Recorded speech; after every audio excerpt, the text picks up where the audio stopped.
Hey, what's up guys? Bajheera here. So last night, just to finish off my evening, I was playing a little bit of Diablo 3 off stream, but I did have a really neat weapon drop, and I wanted to make a quick video showing it to you guys. The beginning of the video is me just trying to sort through my full bags to find a way to pick this bad boy up, but it looked awesome on the ground, and then as soon as I identified it, I was like, oh my god.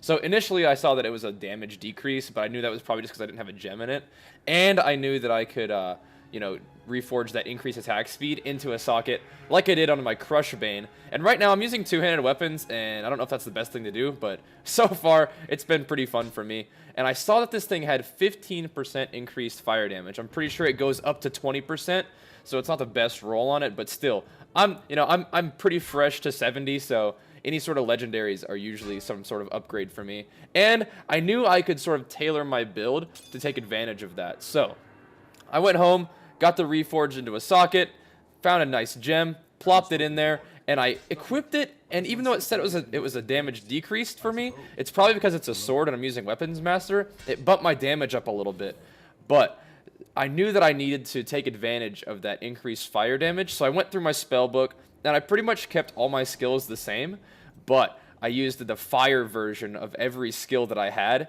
if possible.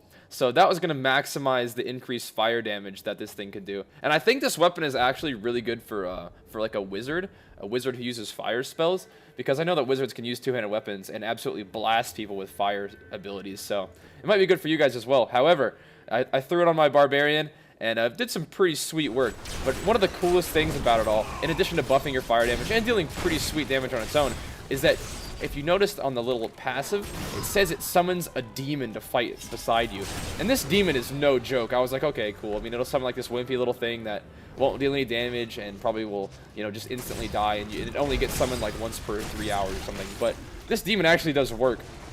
I noticed that his little auto attack damage is about the same as my like cleave damage. So it probably does scale a little bit off of your weapon damage, I would imagine. But I mean, when he crits in the millions. So right there, he hits somebody for 300,000 or whatever. So he is not messing around. Another thing that I wanted to do is go through my spec once more and try to see what sort of builds I could come up with that incorporated fire damage.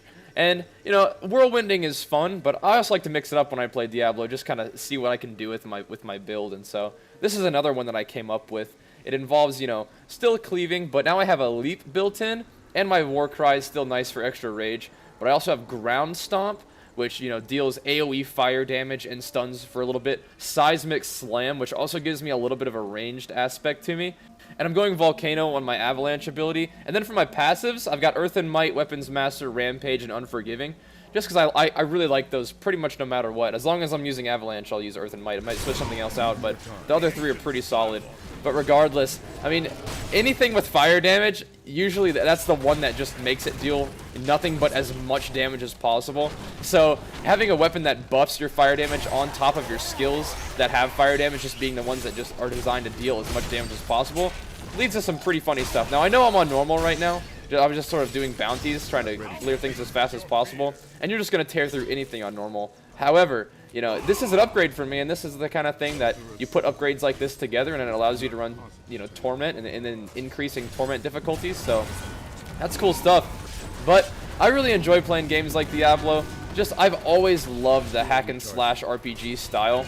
And for me, finding new loot is the most exciting part of all of this. I mean, of course, tearing through hordes of demons is fun and all, but what I'm doing it for is that, small chance that a really nice piece of gear will drop, and that's the sort of excitement and the sort of hopefulness that keeps you playing this game. So, when a cool weapon like the Maximus drops for me, and it does increase fire damage and summons me a demon, and looks cool to boot, of course I wanted to share it with you guys. And if you don't mind me sharing, I'm not going to post a video every time a legendary drops or every time I craft one. But, if it's an upgrade and if it's cool, I'd be more than happy to share my sort of farming and my crafting experiences with you guys in Diablo 3, because it's a really fun game. I played a little bit of Diablo before, but I am really enjoying this Reaper of Souls expansion so far. It's just a lot of fun. It's a nice change of pace. I put so many hours into this game called Phantasy Star Online when I was younger, and that's just like basically what this is. Just run around, smash monsters, and hope for sweet drops. And that's a return to my gaming roots. So I'm having a lot of fun with Diablo so far, and I'd be more than happy to bring you guys more videos about Diablo 3. But anyways, guys, thanks so much for watching. Good luck on your legendary drops, and I'll see you guys next time. Peace!